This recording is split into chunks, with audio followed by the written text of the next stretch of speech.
susunod na programa ay rated G. Ito ay pwede sa lahat ng manonood.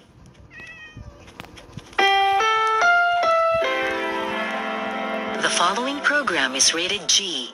It is suitable for all audiences.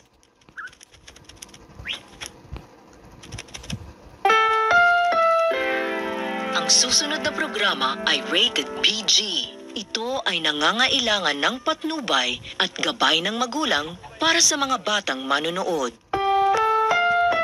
Ang susunod na programa ay rated PG. Patnubay at gabay ng magulang ay kailangan sa mga batang manonood. This program is rated PG. It contains themes and scenes which may not be suitable for very young audiences. Parental guidance is advised.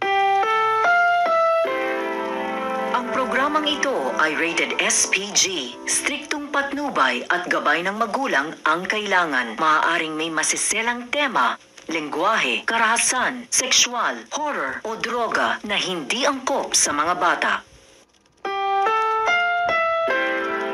This program is rated SPG. It contains scenes with themes, language, violence, sex, horror, or drugs which may not be suitable for children. Strong parental guidance is advised.